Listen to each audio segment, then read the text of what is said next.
Jezreel, donde Dios siembra.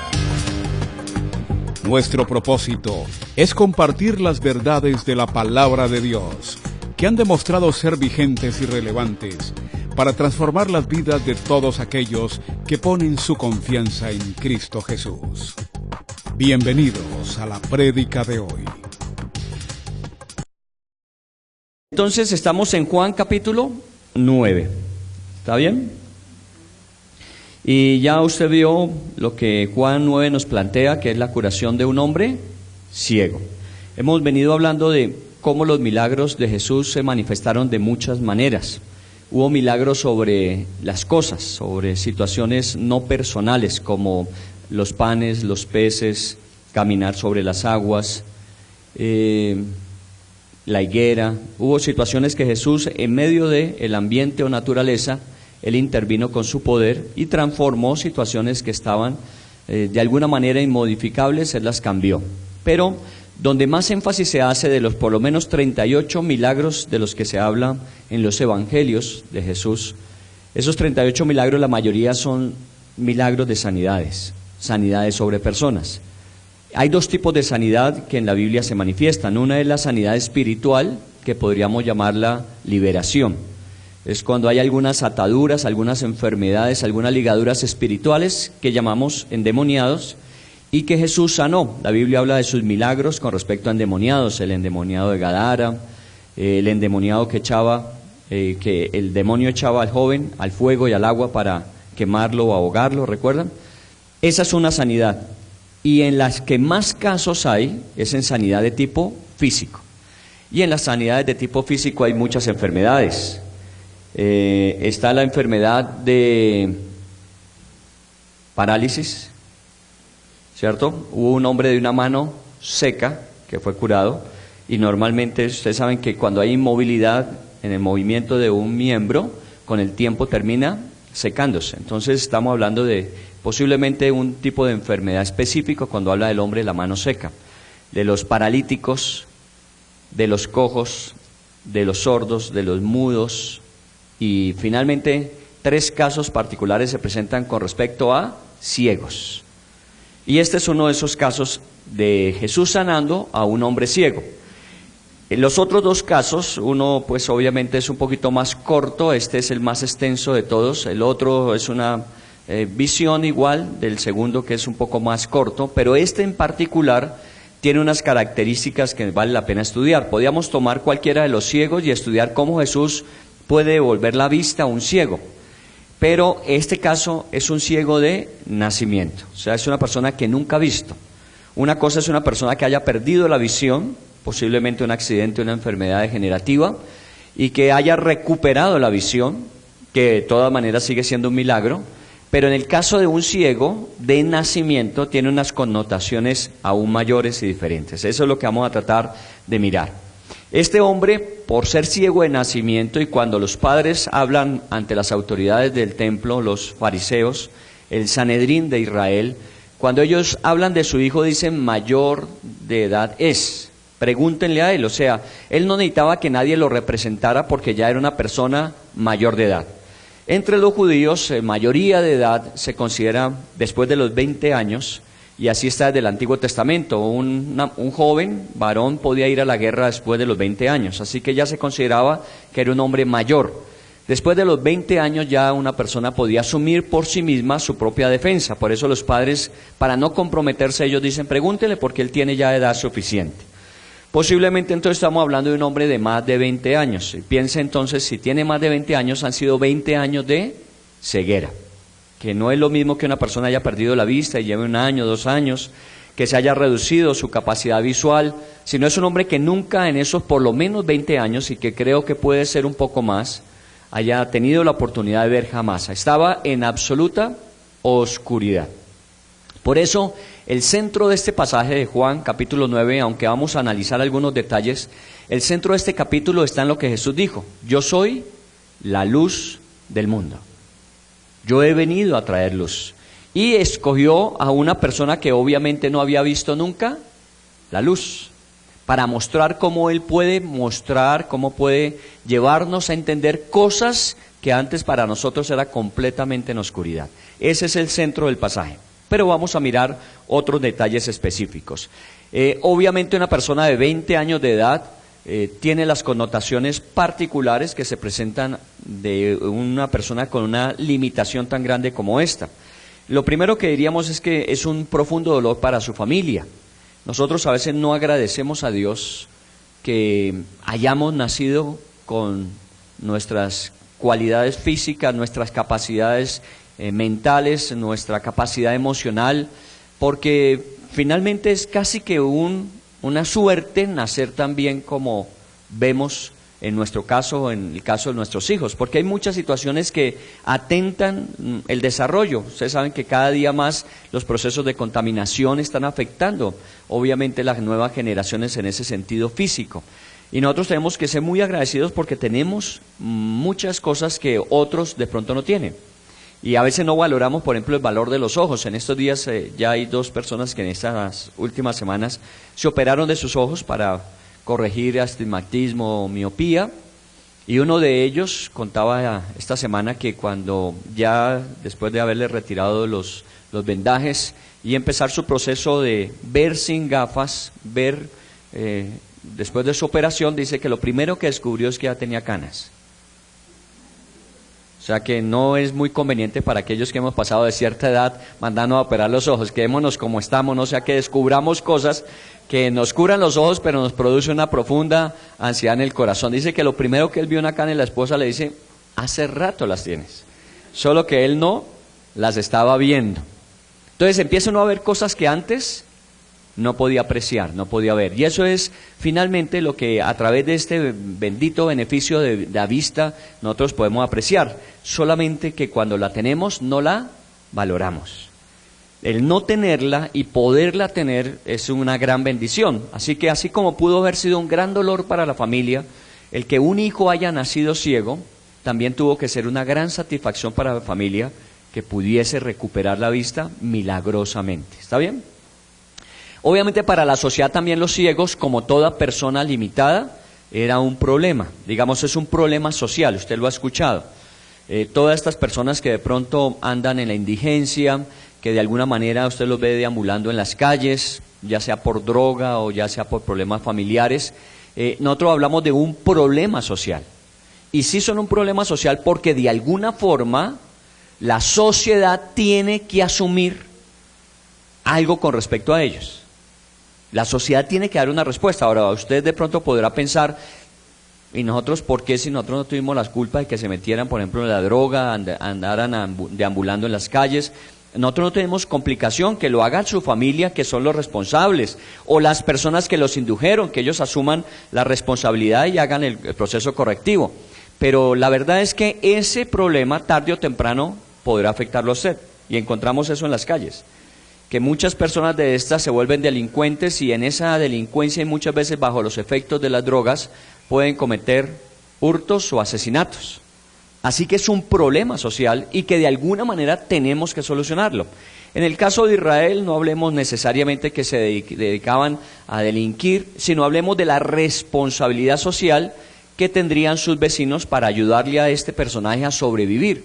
Porque aunque él pedía limosna normalmente, pues no tenía otra actividad, la solidaridad de la sociedad era la que lo sostenía, como a los leprosos, como a las personas que de alguna manera tenían limitaciones, la sociedad era la que tenía que asumirlos, y no existía ni el seguro social, ni de pronto el Imperio Romano tenía unos ingresos o unos aportes a ese tipo de problemas.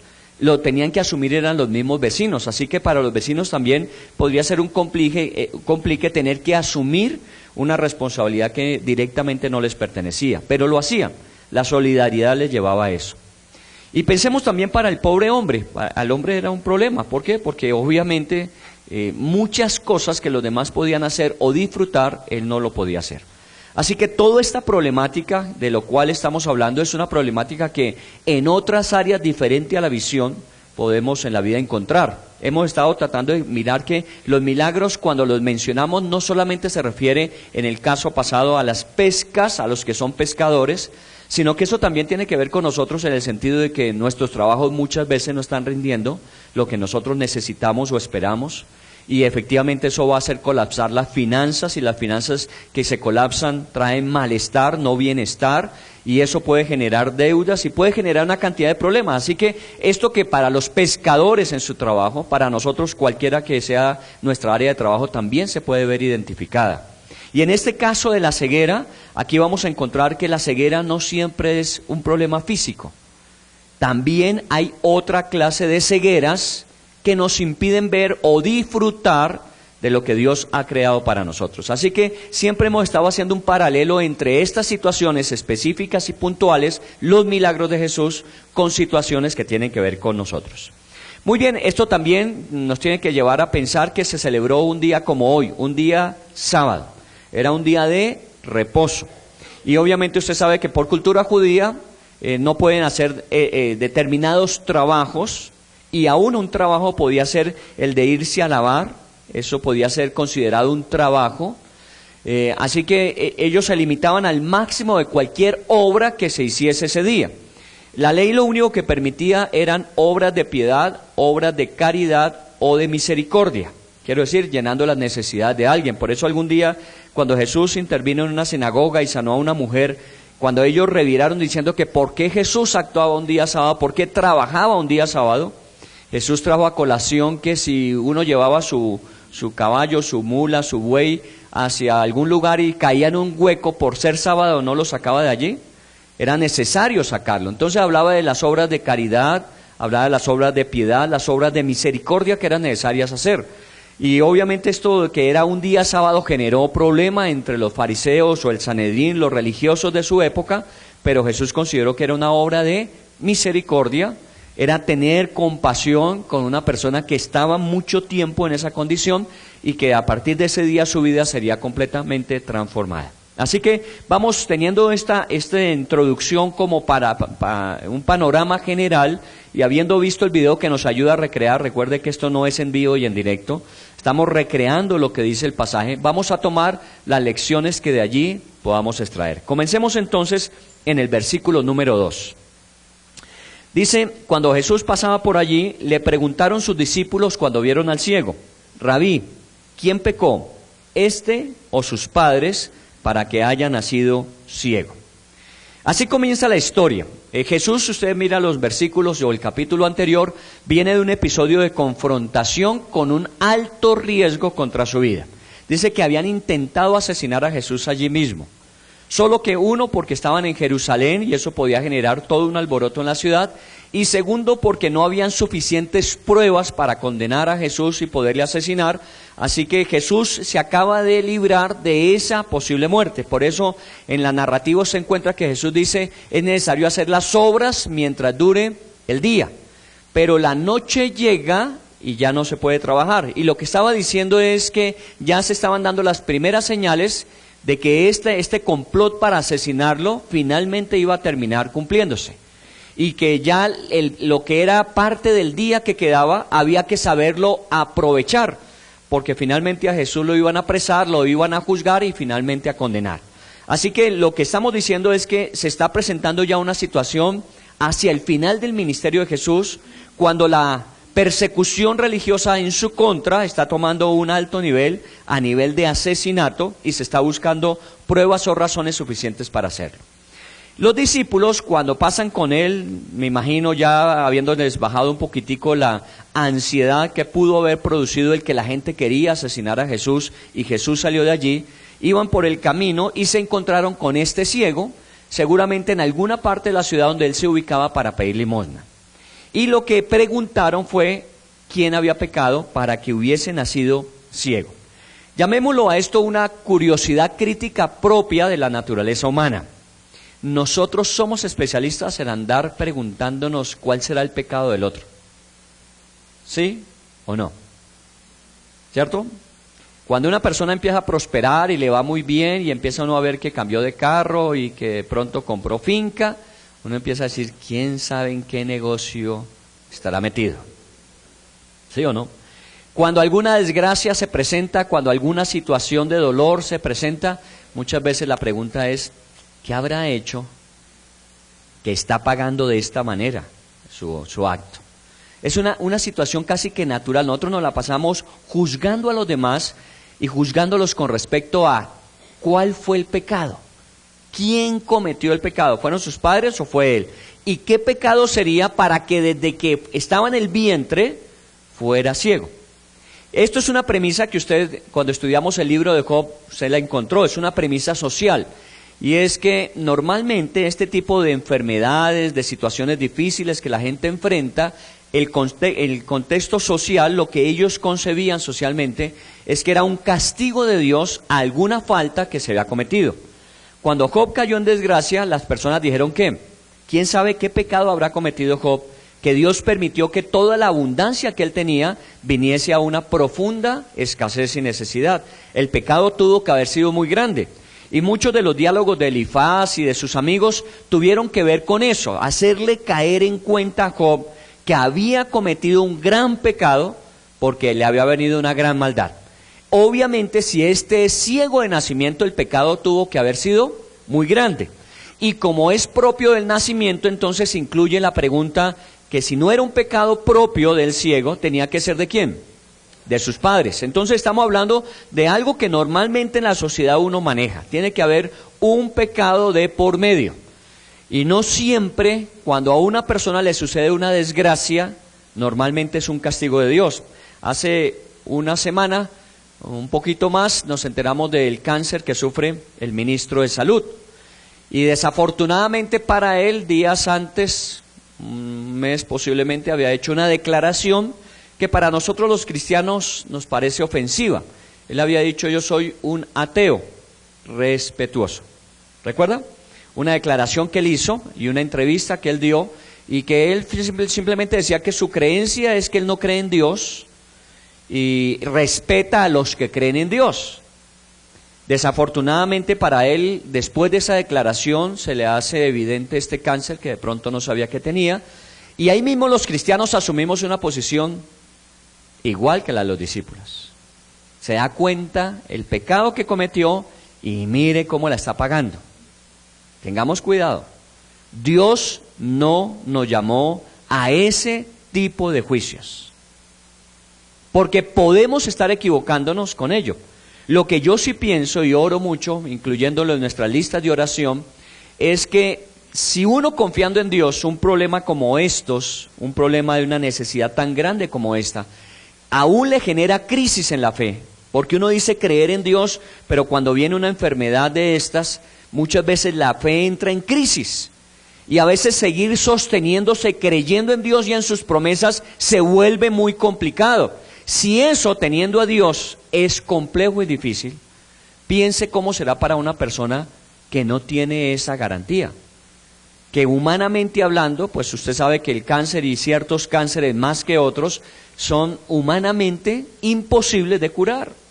La enfermedad de Pedro, nuestro nieto del vecino, es una enfermedad que es incurable. O sea, por mucho que la ciencia haga y por mucho dinero que se tenga, no va a cambiar la situación que ya está planteada. Y lo que sabemos posiblemente, humanamente hablando es que esta persona va a morir de cáncer. Porque no tenemos cura para ello. Tenemos paliativos y en algunos casos, como la enfermedad de nuestro vecino, puede ser que la enfermedad se retrase en su desarrollo. Pero finalmente esa enfermedad va a terminar matando. De alguna manera nosotros tenemos que tener cuidado con este tipo de aseveraciones que hacemos. Mire, eso es un castigo de Dios. No necesariamente. Porque a cualquiera de nosotros Dios puede permitir que suceda eso. Y entre nosotros hay personas con cáncer. Y hay personas que tienen fe y luchan en su fe por ese cáncer, no tanto para ser sanados, que creo que obviamente si hablamos de milagros tenemos que considerarlo la opción, que Dios milagrosamente pueda sanar, sino también entender cuál es el propósito cuando permite una situación de estas. Porque Dios obviamente tiene poder para sanar y para evitar, pero también tiene razones para permitir.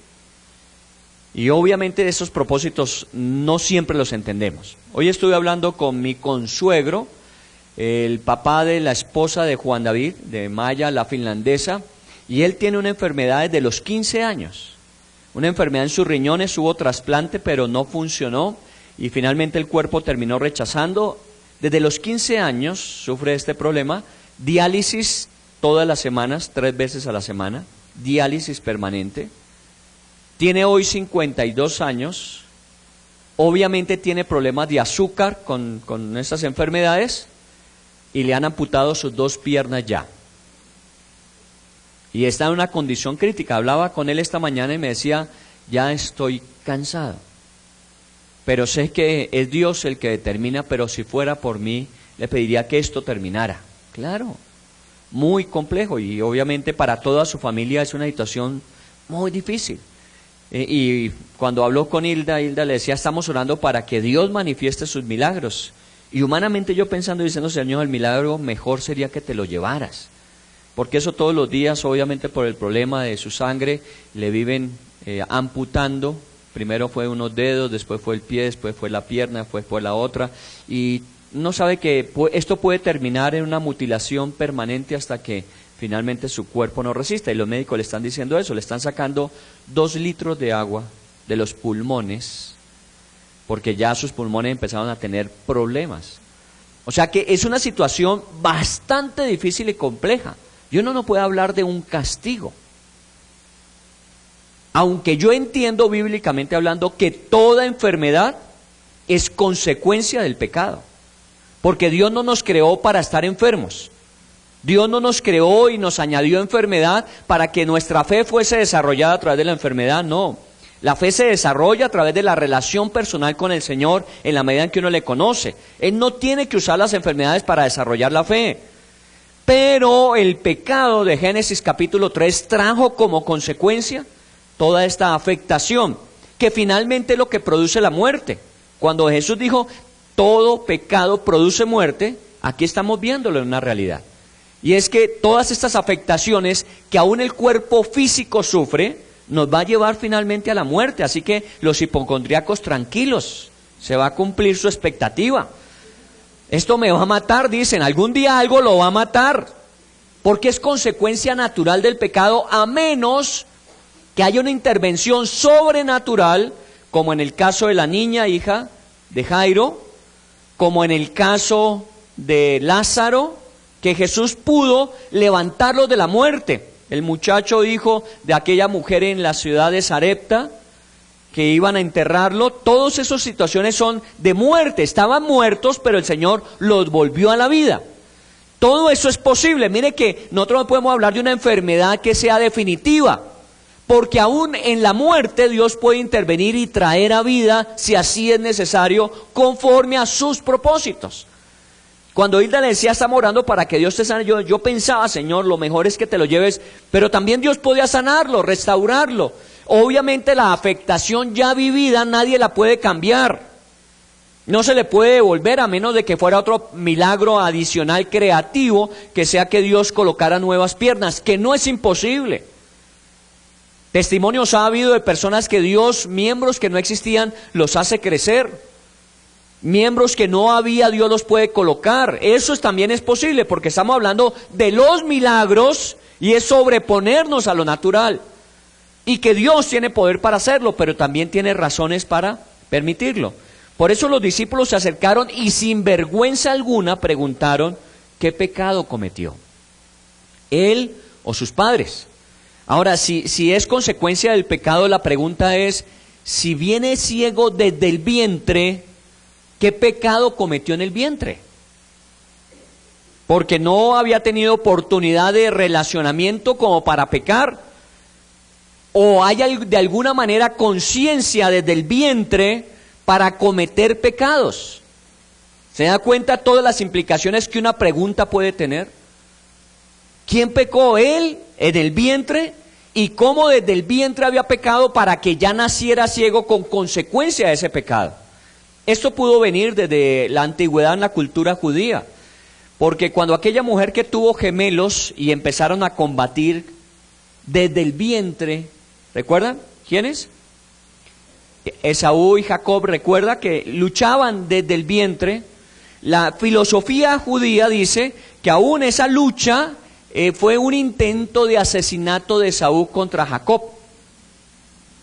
porque finalmente la profecía decía que el menor iba a servir, iba a ser servido por el mayor, ¿cierto? Eso era la profecía, y Esaú era el mayor, y los judíos decían, es que ese conflicto desde el vientre fue un intento de asesinato de Esaú. Lo que estaba haciendo Jacob era defendiéndose desde el vientre. Esa es su forma de pensar.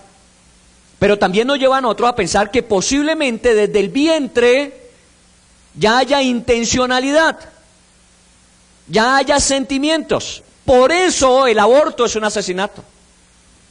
¿Razones quiere usted para entender que no estamos en pro del aborto? Esta es una de ellas. Y es que posiblemente desde el vientre ya empezamos a experimentar unos hechos que no creemos sino hasta que la persona nace. Así que podemos interrumpir esto antes de que nazca. Pero para Dios, desde el momento en que es engendrado, ya existe vida. Y aunque no lo entendemos todo y la ciencia ha avanzado, pero no nos puede dar todas las respuestas, podemos entender que algo de esto de lo que dicen acerca de quién pecó, si él, para que naciera ciego, puede ser real, puede ser cierto. Así que la pregunta no era una pregunta salida de cascos. Ellos estaban preguntando conforme la sociedad pensaba. Una maldad, una situación de daño, una situación de, digámoslo, maldición en la vida de una persona como es una ceguera, tenía que ser consecuencia de un pecado. Y Jesús no se puso a regañarlos, a decirles que ustedes son críticos, juzgones, criticones a todo el tiempo, sino que empezó a decirles, no, el pecado no es ni de él ni de sus padres. Jesús no estaba diciendo que la enfermedad no era fruto del pecado, sino a la respuesta de la pregunta, él dijo, ustedes me preguntan si es por él o por los padres, ni es por él ni es por los padres, sino para que la gloria de Dios se pueda manifestar. Y estamos hablando de la gloria de Dios, ¿y cuál fue la gloria de Dios que se manifestó? Que la familia terminó aceptando al ciego, que la sociedad terminó aceptando su responsabilidad de velar por él. No, la obra de Dios en su vida fue que, sanado de su ceguera, empezó a honrar y a glorificar a Dios. Ese es el milagro. Y este es el milagro del cual habla Jesús, las obras que era necesario hacer. Recuerde que le dijo a sus discípulos, es que es necesario que yo las obras de mi Padre que me envió a hacer, las haga mientras dure el día. Los milagros era necesario que se hicieran mientras dura el día. Ya cuando llegue la noche nada se puede hacer. Esto es necesario ahora, que Dios obre sobrenaturalmente para que la gente pueda creer. No se olvide de Juan 21 hace 8 días. ¿Para qué fue que Juan contó todas las cosas que narró y no fueron todas las que se hicieron? Para que ustedes crean que Jesús es el Hijo de Dios. No solamente que Dios tiene poder y puede cambiar las cosas, sino para que viendo el poder de Dios entiendan que no solamente es todopoderoso, sino es omnisciente, sino es omnipresente, sino es misericordioso, y agréguele todos los atributos y entiendan que Jesús es su Hijo. Y para que creyendo en Él tengan vida en su nombre.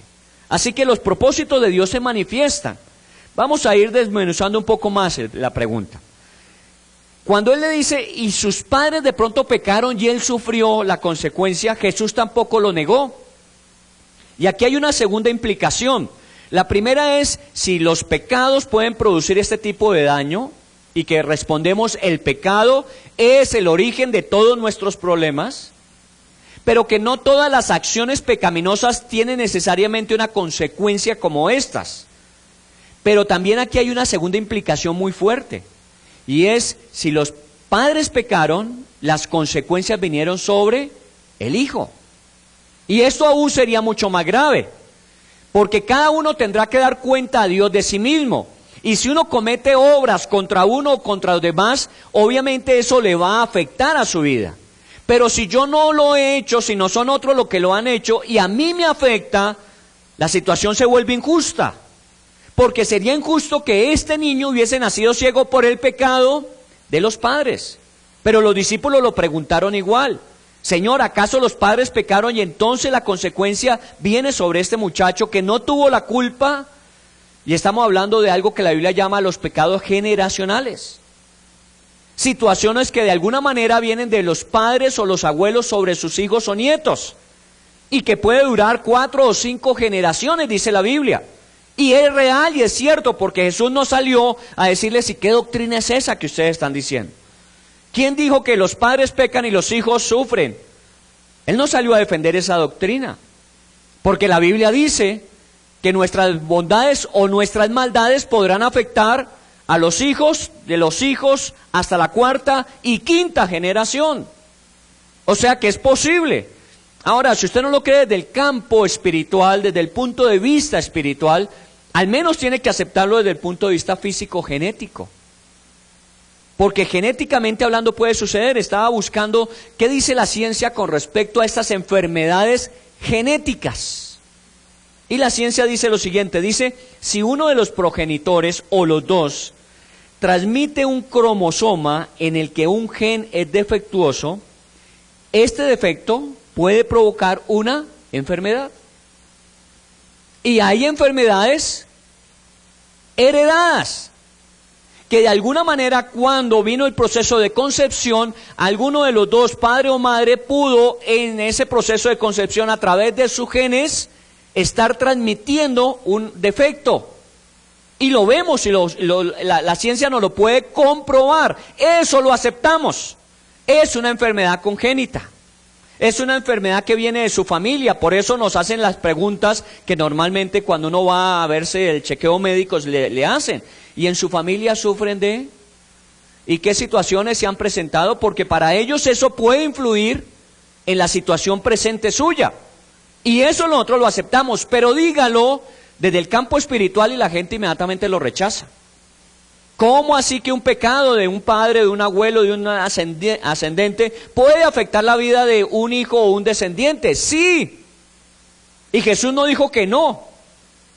Jesús lo sabe, él había leído la ley y en Deuteronomio 28 dice que vendrán consecuencias por bendición y consecuencias por desobediencia con maldición. Él dice eso.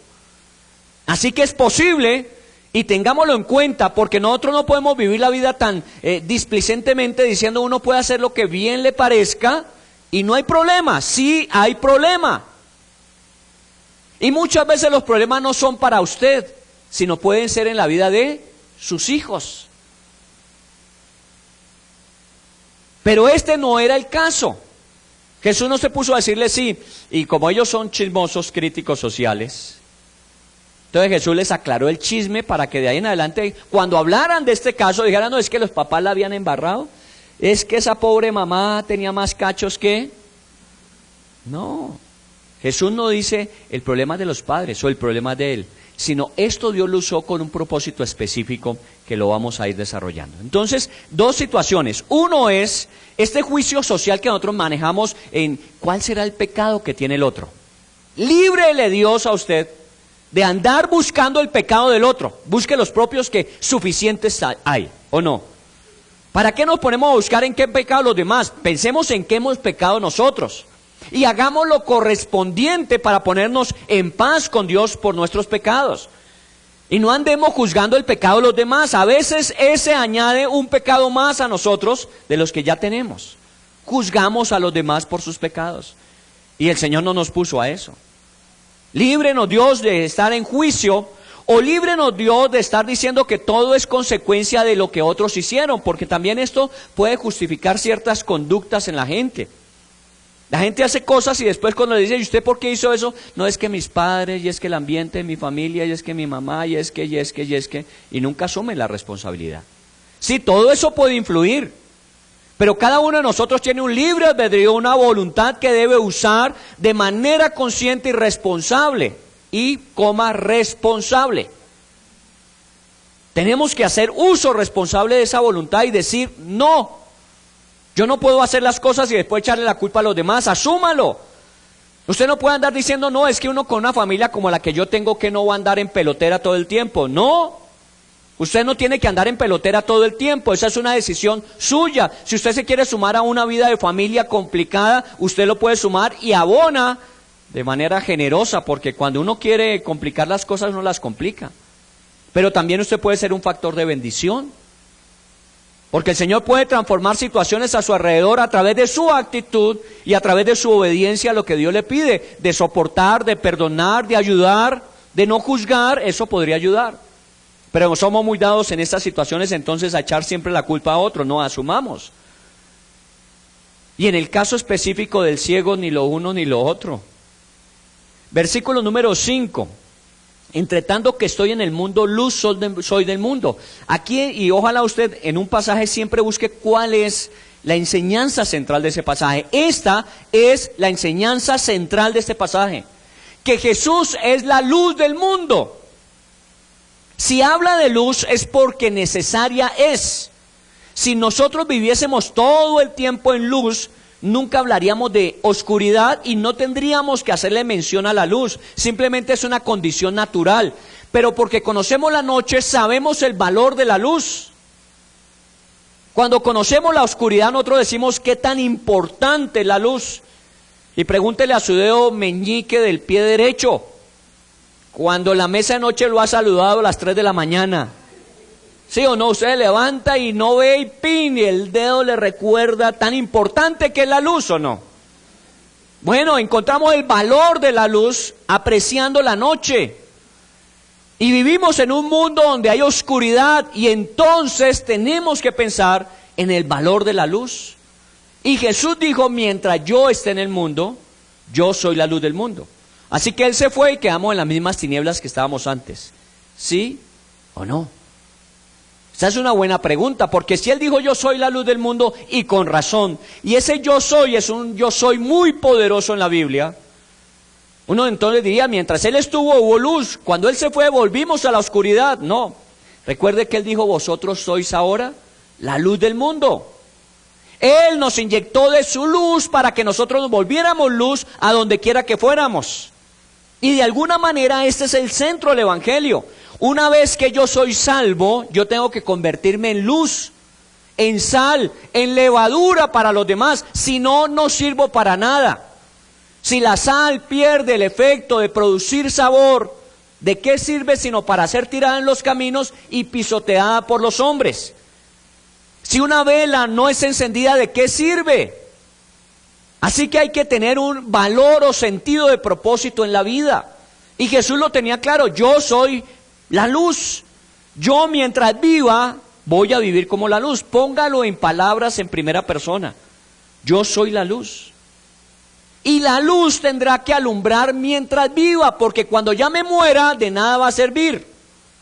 Nosotros vivimos acumulando la intencionalidad para más adelante. El día que usted se muera, se fue su intencionalidad y nunca hizo nada. Uno tiene que ser luz ahora, no espere más tiempo. Uno no sabe qué tiempo va a tener. La preocupación que les contaba de mi consuegro es esa. Ahorita se viene ya el miércoles mi hijo y su esposa, y queda su padre enfermo.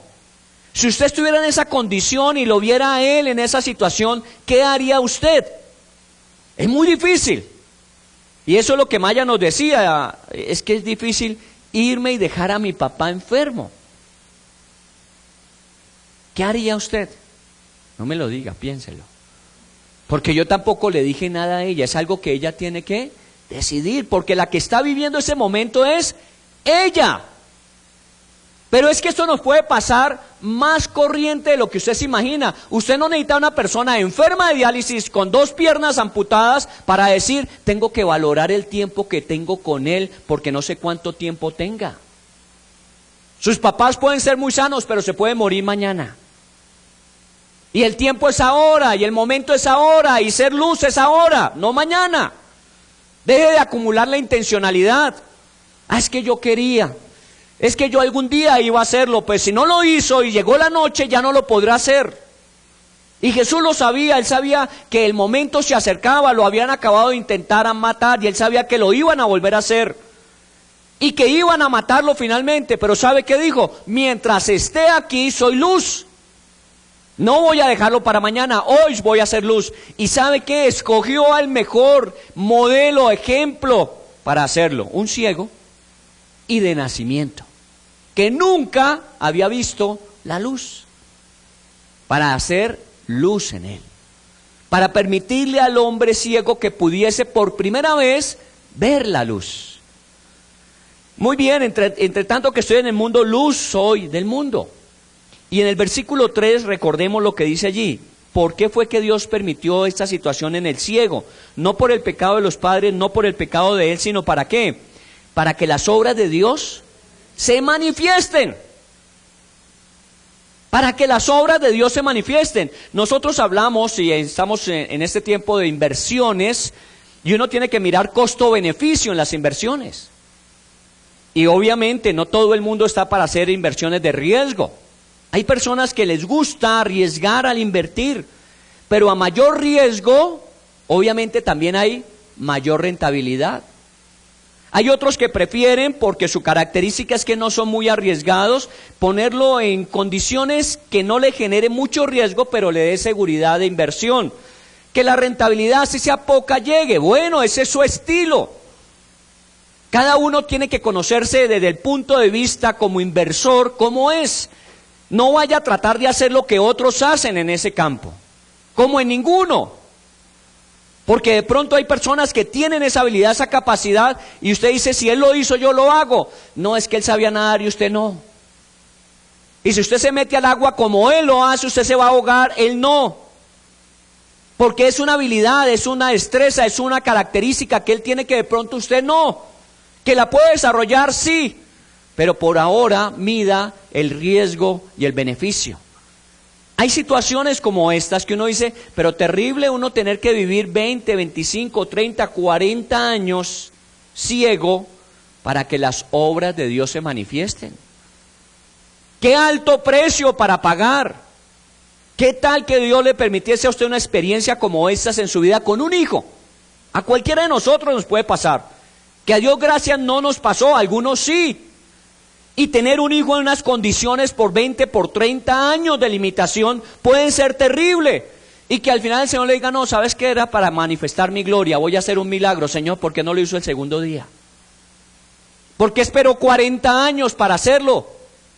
Esas son las preguntas que cuestionan la fe, pero también son las respuestas que se dan por fe, porque Dios tenía un propósito.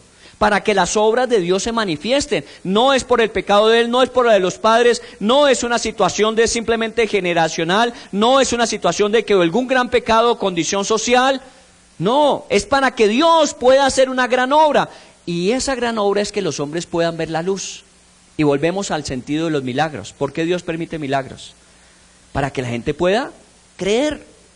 Porque algunos, si no ven, no creen. Y es para ellos. Creo que de pronto usted ya salió de esa lista. Que de pronto usted ya cree sin necesidad de tener que ver. Usted cree porque es bienaventurado creer sin tener que ver. Que yo creo porque conozco quién me habla. Que yo creo porque conozco quién es Él. Y yo no necesito pruebas para que yo pueda creer en Dios. Yo creo en Dios, no me importa que no vea ningún milagro en mi vida. Yo creo en Dios igual, porque creo en Él a través de su palabra. Pero hay gente que necesita la prueba y Dios la permite. Bueno, aquí hay una razón. Algunos pudieron llegar a creer en Él por la manifestación gloriosa del poder de Dios en el ciego. Muy bien, para el ciego, ver con sus ojos produjo algo espectacular. Y es poder ver con su alma. ¿Cuántas veces el ciego no se preguntaría lo mismo que se preguntaron los discípulos? Y como él era el actor principal y pecado no había cometido en el vientre, entonces ¿cuál sería la pregunta del ciego al nivel que hicieron los discípulos? ¿Y qué embarrada cometió mi papá o mi mamá para que yo saliera con esto? Esa pudo ser una pregunta sin respuesta hasta ahora. Porque él podía haber revisado la vida de sus padres, la vida de los abuelos, y no encontrar una razón como para que diga, ellos hicieron y yo sufro. Digámoslo de esta manera, él todavía no había encontrado la razón de por qué era como era, de por qué tenía lo que tenía, de por qué sufría lo que sufría. Él no la había encontrado todavía, y era un mayor de edad, posiblemente de 20 para arriba, pero calculo que podría ser una persona entre 30 y 40 años. Porque los padres dicen, ya edad tiene, ya él ha pasado esta etapa de que yo tenga que responder por él. Puede ser una persona que ya tenga uso y conciencia de razón y capacidad de decisión y también asumir responsabilidades, pero no tiene un propósito en su vida porque no entiende por qué es así. Y ese día que sus ojos físicos fueron abiertos, entendió el propósito, porque el Señor se lo acaba de decir. Es que la razón para que fuera ciego tanto tiempo era para mostrar la gloria de Dios. Y el hombre no sale diciendo, no, de malas. ¿Sabe qué sale diciendo? Gracias a Dios por permitirme recibir la vista, pero también por ser un testimonio para otros del poder de Dios, ¿o no? Por eso nosotros cambiamos la estructura de pensamiento cuando entendemos a Dios y entendemos su palabra. Nosotros no podemos seguir pensando como piensa la gente en el mundo. Y eso es lo primero que la Biblia dice que el Espíritu Santo hace. Transforma nuestra manera de pensar y ver las cosas. A veces nos parece injusta la vida. A veces nos parece que las circunstancias no debieran ser, que eso no forma parte de un plan perfecto. Usted no lo sabe. Que Dios haya permitido para mostrar una cosa mayor a través de un daño o un dolor que llamamos nosotros ocasionado. Sí, eso está viviendo ahí. Y es el costo-beneficio. Un gran beneficio, un costo. Ahora, yo no estoy hablando de salvación a través de eso, que por uno merecerse una enfermedad y soportarla, uno se gana el cielo. No. Eso solamente es por la obra de Jesús en la cruz. Pero hay muchas cosas que Dios manifiesta a través de situaciones que nos son incómodas, que nos son dolorosas, que nos han sucedido y no le damos otra explicación y seguimos preguntándonos lo mismo y nunca le vamos a encontrar una razón, a menos que le preguntemos al Señor Jesús, ¿y por qué pasó lo que pasó? Porque fue cuando preguntaron, ¿y por qué pasó esto? Y el Señor dijo, es porque Dios tenía el propósito de manifestar, ahora que hay luz, este milagro para que crean los que ven. Y eso sucedió. Mucha gente llegó a creer en Jesús. Yo no sé si a usted le produce el ver una imagen, emocionalmente uno como que se siente más tocado que simplemente leer la historia. Porque uno empieza a identificar cosas y uno dice, debió ser tenaz, ¿no? Que uno por primera vez en su vida pudiese apreciar sus manos. Por primera vez en su vida en el reflejo del agua pudiese apreciar su rostro. Por primera vez pudiese ver todo aquello que había oído todo el tiempo. Y eso lo mueve y lo conmueve a uno. Bueno, hay cosas que Dios permite para que usted sea conmovido, afectado. Esto que sucede con nuestros vecinos, esto que sucede con el ministro y lo que vemos en medio de nosotros que hay más que contar, muchas veces eso lo estremece a uno. ¿Para qué? ¿Para entrar en crítica, en juicio, en rebeldía? ¿O para decir, Señor, aunque no lo entendemos, tú eres un Dios sabio y tienes propósitos? Y esos propósitos son manifestar tu gloria en medio de los hombres, para que los hombres crean y sean salvos. Porque todo tiene una razón en esta vida. Todo tiene un propósito. Si no, pregúntele a la Biblia. La Biblia dice que Dios no permite las cosas porque sí. No están fuera de control. Dios está de vacaciones. No. Dios todo lo tiene bajo control y todo lo usa para propósitos. Solo que son tan altos sus pensamientos que los nuestros no lo alcanzan. Solo que sus razones sobrepasan las nuestras, pero sí las hay. En el versículo 13... vienen otros a intervenir, ya no son los discípulos. En el 13 dice, llevaron ante los fariseos al que había sido ciego. Eso sucedió en una calle cualquiera de Jerusalén. Jesús pasaba y cuando lo vio ciego se acercó y hizo lo que hizo. Y el ciego fue, se lavó y quedó viendo. Y ya cuando era un ex ciego, porque ese es el problema nuestro, que no dejará de ser ciego, así lo titula el pasaje, ¿cierto? El ciego...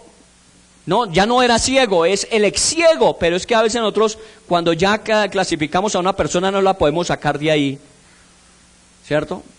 Así pida perdón, ¿no vio la carta del exministro que sacaron y que publicaron cuando pidió perdón por todo lo que había hecho el ministro de Transportes, viceministro? Y nosotros decimos, eso es carreta. Eso le tocó hacerlo porque le exige la ley que pida excusa socialmente. Que devuelva la plata más bien, que ese es el ladrón. No me venga ahora con el cuento que está arrepentido y cuánto daño le ha hecho. ¿A usted qué le importa, por favor? Usted no sabe, usted no conoce el corazón de la gente, usted no sabe si eso lo movió. O puede ser que sea teatro, pero eso no lo sabe usted y ya entró usted en un pecado peor que se llama juzgar lo que usted no sabe.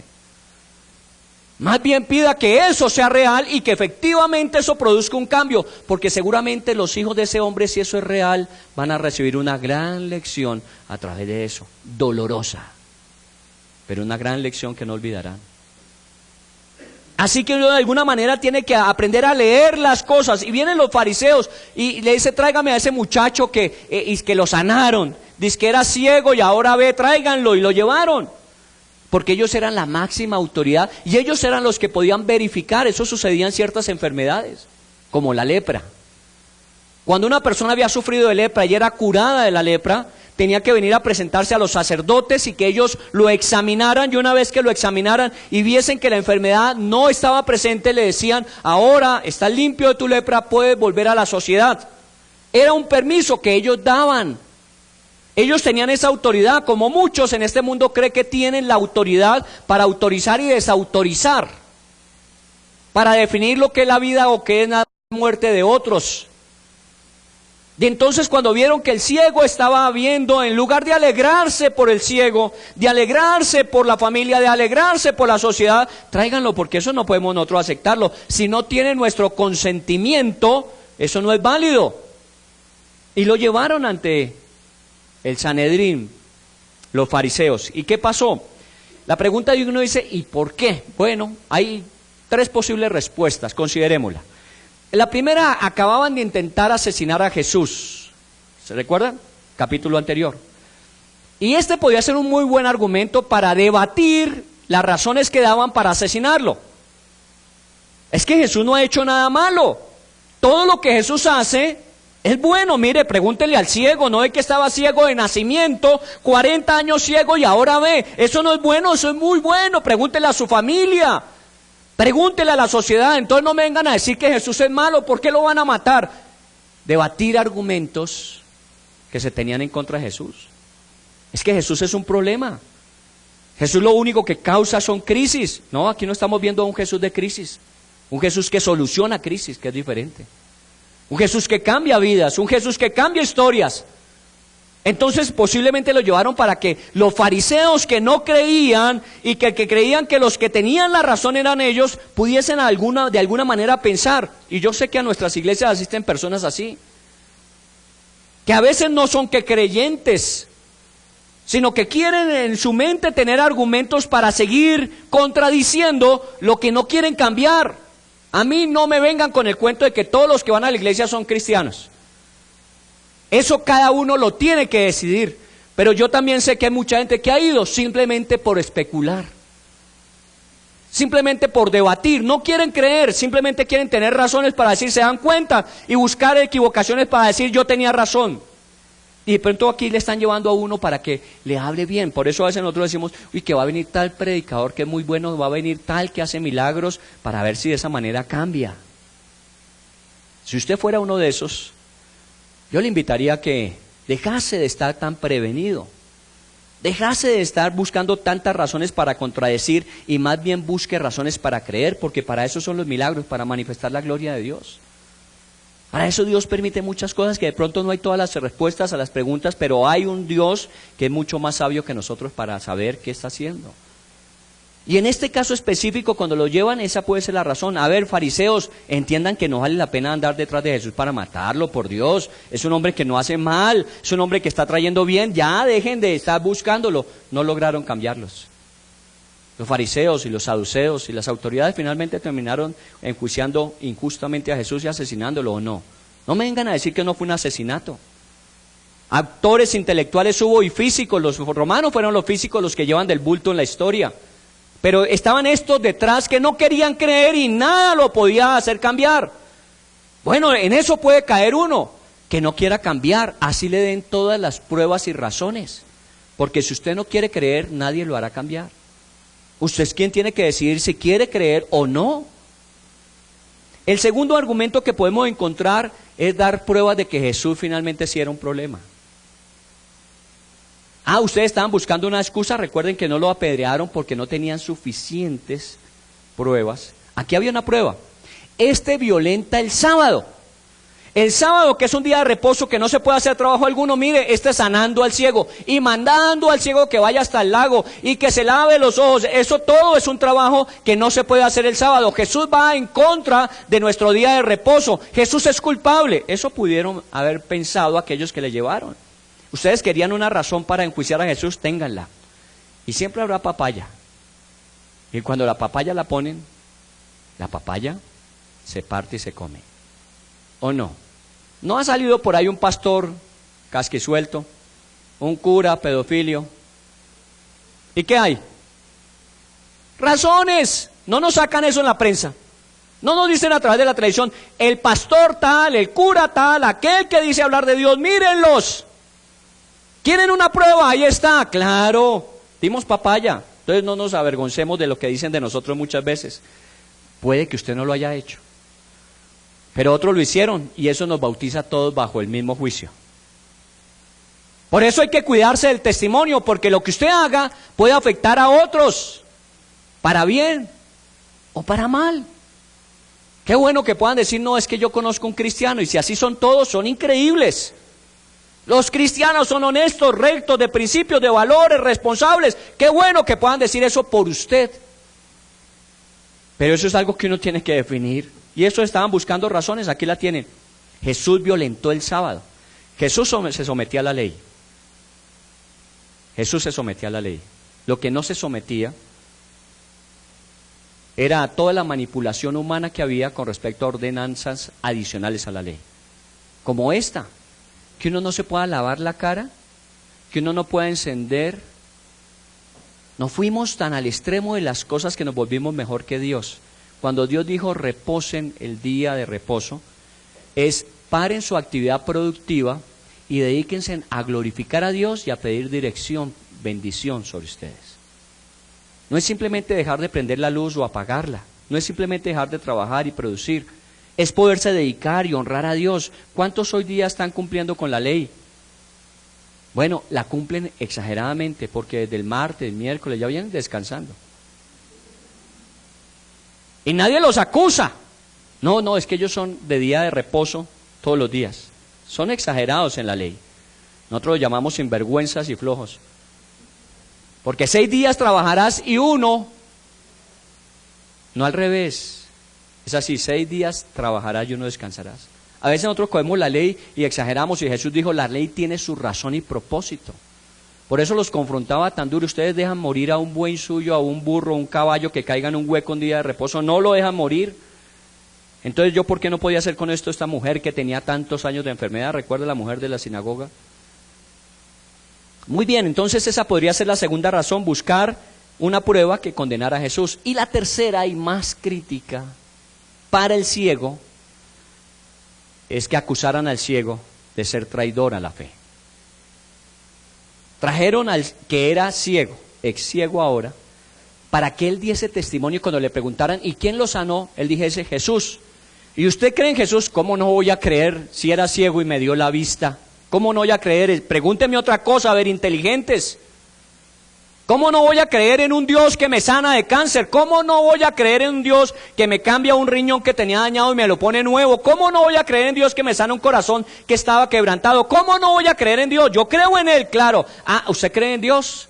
¿Pero también cree en Jesús? Claro, si es el Hijo de Dios. Muy bien, fuera a la sinagoga. ¿No dice el pasaje eso? El pasaje dice que cuando una persona confesaba ser discípulo de Jesús, lo echaban de la sinagoga. Claro, cuando uno confiesa que es cristiano, lo echan sus familias católicas. Y perdóneme, soy católico de ascendencia, pero a veces solamente nominales somos. Porque no hacemos nada para creer en Dios ni en Jesús su Hijo como Salvador, pero sí juzgamos a todos aquellos que creen.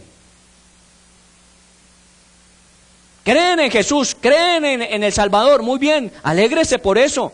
No, es que eso es un traidor a la fe, un traidor a la fe de familia. Perdóneme, yo siempre lo he dicho, yo no puedo dejar de ser católico porque lo hice por familia y tradición.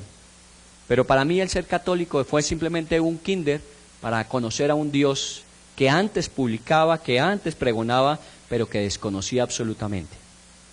Soy cristiano por encima de cualquier denominación religiosa.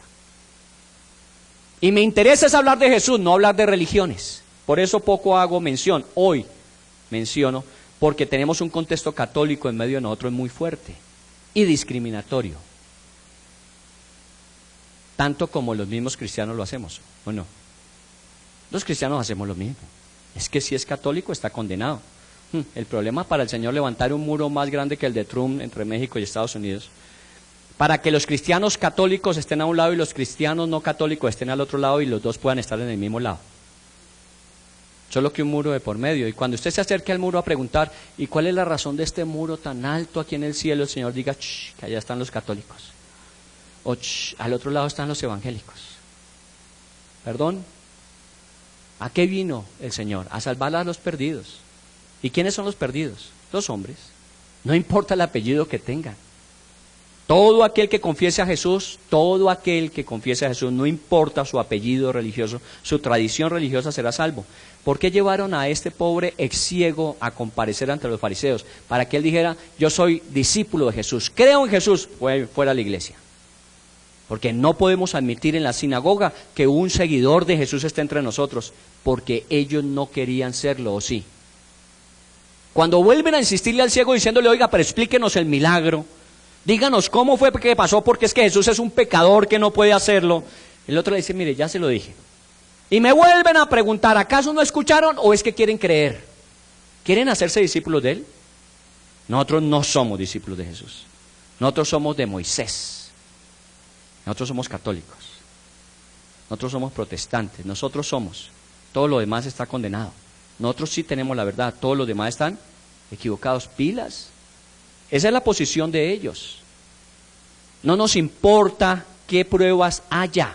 Hay pruebas. Mire, esto es un juicio. Lo que está sucediendo aquí es un juicio. Lo llevan ante la autoridad, se llama Sanedrín, y le hacen preguntas para juzgar. Para juzgar si vale la pena no seguir persiguiendo a Jesús, para juzgar si vale la pena seguirlo persiguiendo, para juzgar si ese ese ciego va a seguir en la sinagoga o no. Eso es un juicio. ¿Por qué es un juicio? Porque llaman ¿quiénes? Testigos. No se llama a los testigos a cualquier parte, se les lleva a un juicio para que testifiquen. ¿A quiénes llevaron a ese juicio? Posiblemente algunos de los vecinos que lo conocían, porque la gente decía, no, este se parece al ciego, ¿no? Pero ya no puede ser él, es que el otro es ciego, en cambio este tiene los ojos que ven, y hasta le cambiaron, se le ven bonitos, antes se veían feos esos ojos. Este no pudo ser el ciego. Bueno, es bueno que digan eso, que digan de usted era muy feo antes, pero se convirtió y se volvió una persona tan agradable. ¿No es bueno? Claro, y eso va a suceder, y dele gracias a Dios, porque las obras de Dios se manifiestan con misericordia. Porque ¿qué hubiese sido de mí si el Señor no hubiese venido a mi vida? Sería peor de lo que fui, y no solamente en los pecados, sino también en lo físico, porque el pecado se refleja en el rostro, porque la abundancia de lo que hay en el corazón habla la boca. Así que no crea que uno no se hace feo por simplemente genética, por conducta y decisión. Por eso usted es agradable. Tiene motivos para presentarse ante el espejo y decir, Señor, opera rápido el cambio en mí, para evitar usar Nivea, la otra. Eso no rejuvenece, eso no cambia. Lo que cambia es lo que sucede de adentro de usted y que hace que su rostro pueda ser mejor. Por eso lo veían al ciego y decían, oiga, se parece, pero no es. Y él decía, yo soy. Solo que él me cambió al punto que no pareciera ser la misma persona, pero lo soy. Usted es la misma persona que era antes. Y ojalá que aquellos que le conocieron de farra puedan decir eso. No, es que usted, hermano, solamente con destapar una botella ya usted estaba sentado.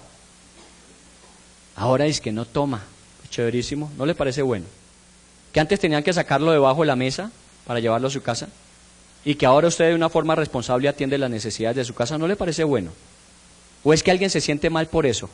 Cuando una persona ha dicho, no, es que la desgracia en la que usted cayó, volverse responsable con su esposa y no pegarle más. No, es que usted sí cambió. Imagínese que ya no le da patadas a los hijos. No, pero tampoco. ¿Eso dice la gente?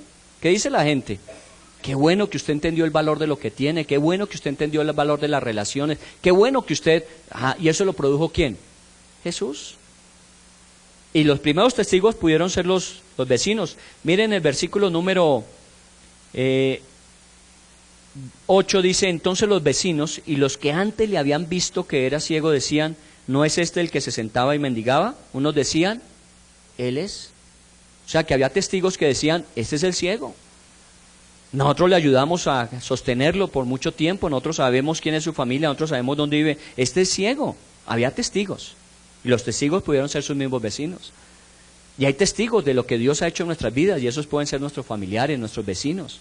Qué bueno que la gente diga, no, es que este hombre es un hombre de Dios, esta mujer es una mujer de Dios, este es un empleado cristiano. Que la gente diga de nosotros, es que sabe que lo que yo conocí de él antes a lo que es ahora, Dios lo ha cambiado y eso es un milagro. Claro que digan eso es bueno. Y los vecinos estaban para atestiguar a favor del ciego, al menos algunos, porque otros creían que no era el mismo ciego. Pues podía ser un gemelo idéntico, pero búsquelo. ¿Quién más dio testigo? En el versículo 19 dice que trajeron a los padres y les preguntaron diciendo, ¿es este vuestro hijo el que vosotros decís que nació ciego? ¿Cómo pues ve ahora? Esos eran otros testigos. Y unos testigos muy importantes, porque son los que de la concepción lo conocen. Los vecinos pudieron conocerlos por un tiempo, pero no. Cuando los fariseos se llaman a los otros testigos, son testigos de peso. Esos son los testigos de la fiscalía que seguramente nos van a dar un buen veredicto. Y lo llamaron, y entonces los hombres se presentaron, padre y madre, y dijeron, sabemos que este es nuestro hijo. Al menos el papá lo reconoció en ese caso. No, digo, en el caso de la Biblia siempre sucede. Algunos aquí, al menos sabemos que este es nuestro hijo. Segundo, y que nació ciego. Eso es testimonio, ¿o no? ¿Y lo están diciendo quién?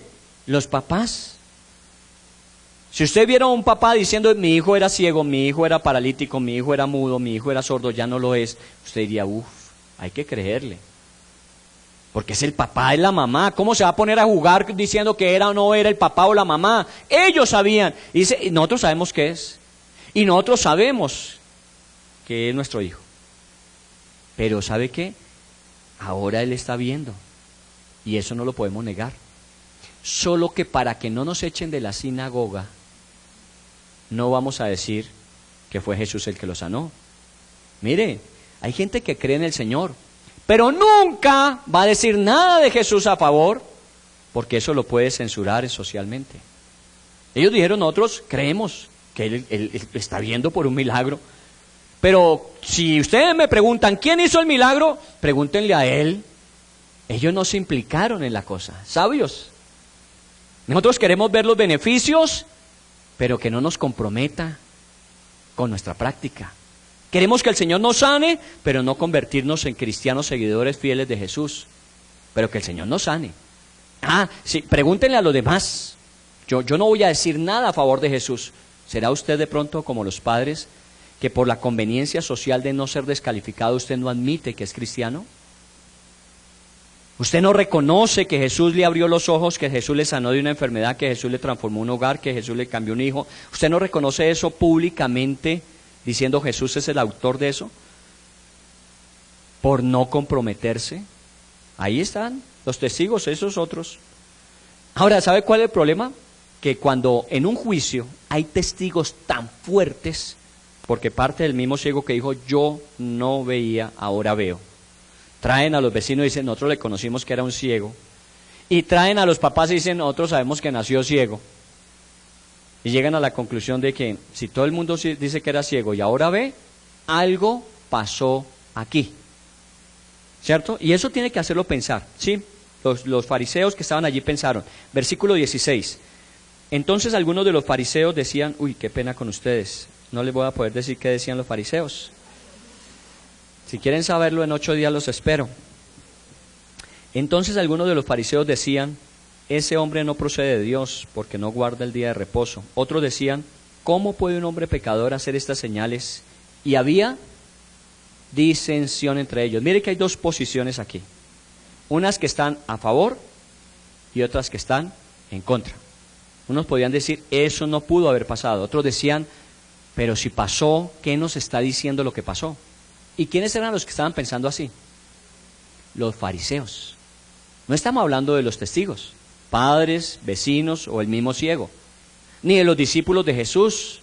Estamos hablando de los que no quieren creer, pero de alguna manera ante las evidencias tan fuertes y los testimonios tan precisos, no se puede decir que uno no puede creer. Tiene que por lo menos darle el beneficio de la duda. ¿Quieres saber qué pasó? Los espero de hoy en 8 días, porque si no a mí me apedrean hoy. Y tengo que salir de este lugar con vida. Tengo que ir a visitar a mi esposa ahora. Padre, en el nombre de Jesús yo quiero darte gracias.